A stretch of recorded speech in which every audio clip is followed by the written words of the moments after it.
Hello guys, welcome back to Anime Sensei, and today we'll be doing a review for an exciting and unique anime series. This anime is known in English as a girl who chants love at the bound of this world. From the title, you might have been thinking that this is a romance series. Well, you thought wrong, as it is more of drama and science fiction. If you love sci-fi series, especially those where the storyline is spread across dimensions, then get ready to be thrilled via this journey that takes us through time. This anime is an exquisite amalgamation of mystery, fantasy, and science fiction, all put together elegantly, in such a way that still leaves room for romance.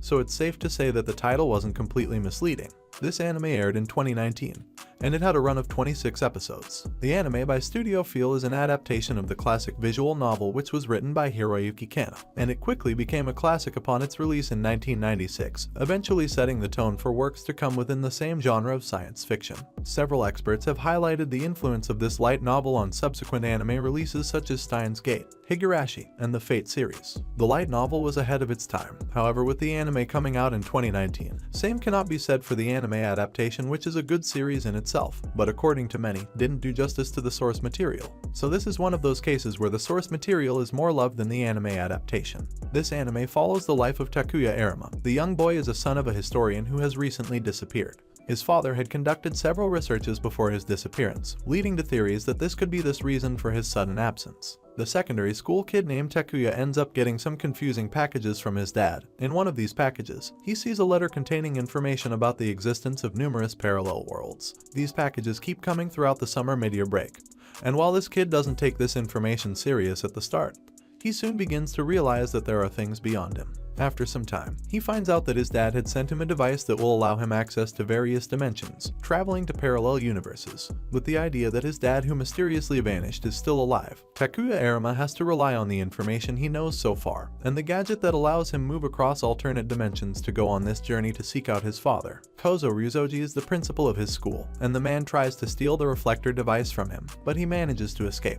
Later on in the series, he learns that the original Kozo had been killed, and someone else has taken his place, and he realizes that there's something sinister about the whole situation. Takuya also deals with a controversy surrounding the company where his stepmom works. He moves through different timelines, and he is able to retrieve 𝐒𝐴𝐻𝐼𝐻 crystals, a kind of mysterious stone that his new friends need to stay alive. In another dimension, our protagonist meets a girl named 𝐒𝐿𝐴 and he falls in love with her. This leads to them having a daughter named Yuno. It's not all bliss though, as after a tragedy, 𝐒𝐿𝐴 commits suicide, Yuno is captured, and Takuya is imprisoned. He has to work with the resistance leader here to ensure that some of the prisoners escape. However, there's more tragedy to come. What will happen to Yuno? Will the Earth be safe? Watch this series to find out. Kono Yono Hate Koi wo Utau Shoujo has lots of fan service, and the first episode of the series literally opens up to a panty shot scene, while the episode ends with a nude girl doing whatever on the screen. This is to be expected as the source material. The visual novel for the game is what we consider to be an eroge. So for those of you that didn't know, an eroge is a genre of Japanese games featuring sexual or erotic content, and it is usually created with anime art style.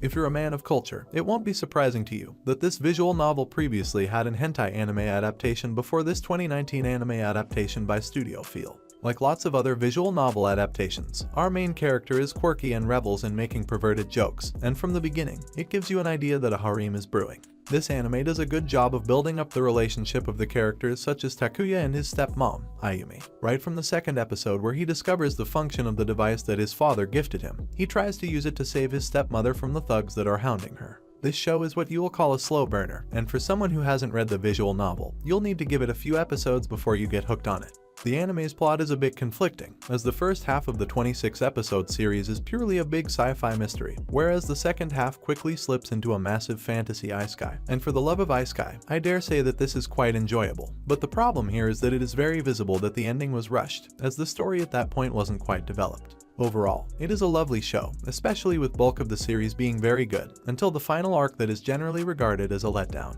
Good points. The story is one of the high points of this anime series, while it was a novelty when the visual novel was released. Same cannot be said for the anime, as there are now lots of entertainment media that follow time travel and moving across dimensions. Nevertheless, the plot here is a bit unique, being that the first half involves the main character traveling across universes to find the person he loves, the way he keeps on going. Trial after trial makes it an exciting watch, to the point that even when Takuya gets stuck on a world and the isekai part of the series begins, it still manages to be watchable. The story is slow-paced, so this might be an issue for some viewers. However, the thrill of solving the puzzles along with the main character makes up for this. The way Studio Feel aligned the history with the entire show is pure class, and it helped to show us how complex and well-developed the characters involved in this story are. With Takuya trying to make changes to save the person he loves, this anime shines brightly through its unique flow of fate concept that ensures that there will be consequences for each action carried out in each alternate world. While the suspense is not as good as that of the novel, it cannot be said to be weak, as each arc is quite unpredictable due to this flow of fate.